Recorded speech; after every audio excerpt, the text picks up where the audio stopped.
Bonjour, nous sommes là dans la suite de notre encadrement. Nous sommes à la 20e question. Alors on dit, pour que l'enfant se décide à apprendre quelque chose réellement, il doit A. Être forcé par l'enseignant. B. Avoir des bonnes raisons de les faire. C. Fournir un véritable effort. D. Croire de plus en plus à sa réussite. Et avoir une stratégie personnelle. Alors, nous allons commencer par dire ceci. On répond à la question, pour que l'enfant se décide à apprendre quelque chose réellement, il doit, voilà, on dit être forcé par l'enseignant. D'ailleurs, quelque chose de manière naturelle, quelque chose, n'est-ce pas, qu'on vous a forcé, qu'on a forcé, n'a pas généralement la chance de réussir, finalement. Voilà. Donc, l'apprenant ou l'enfant ne doit pas être forcé par l'enseignant pour qu'il arrive à apprendre réellement quelque chose. Non. B. Avoir des bonnes raisons de les faire. Avoir des bonnes raisons de les faire. Alors, s'il ne trouve pas de bonnes raisons, donc, il ne peut pas le faire. C'est ça aussi, ça ne répond pas. Fournir un véritable effort de volonté. Fournir un véritable effort de volonté. Nous avons le terme déterminant ici, volonté. En fait, la volonté, c'est le fait de se déterminer, n'est-ce pas, dans la réalisation d'une tâche, ou le fait de se déterminer à accomplir quelque chose ou à réaliser quelque chose. Maintenant, ici, on dit, pour que l'élève se décide à apprendre quelque chose réellement, il doit, donc, ici, la bonne réponse, c'est l'assertion C.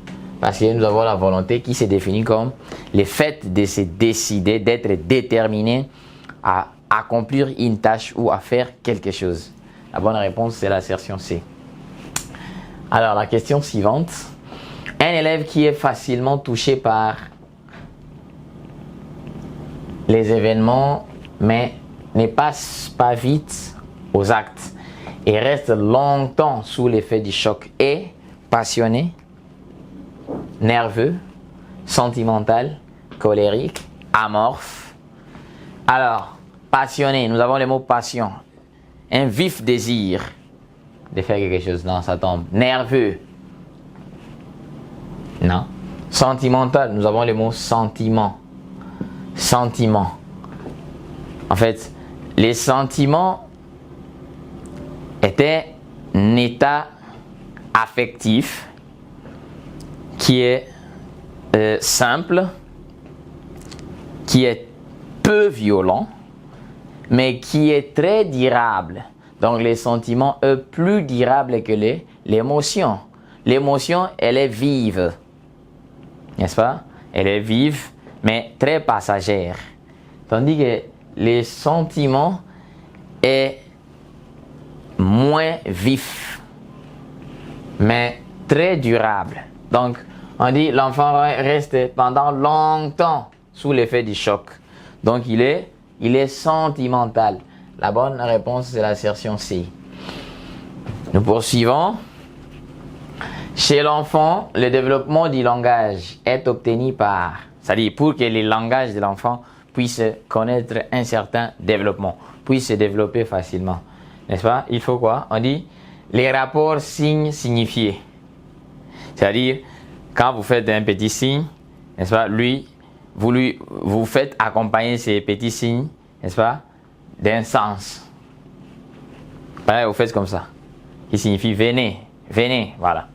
Est-ce que c'est ça? L'exercice des cordes vocales. Il faut lui donner une série d'exercices de cordes vocales. L'influence du milieu social. Attention. Les milieux sociaux ici comportent des personnes, de sa famille, des personnes étrangères. C'est-à-dire qui n'appartiennent pas à sa famille. Alors, l'influence de ces milieux ici fera à ce que l'enfant puisse facilement développer son langage. Donc la bonne réponse, c'est l'assertion C, l'influence sociale. C'est par ici que s'achève cet encadrement. Portez-vous bien et à la prochaine.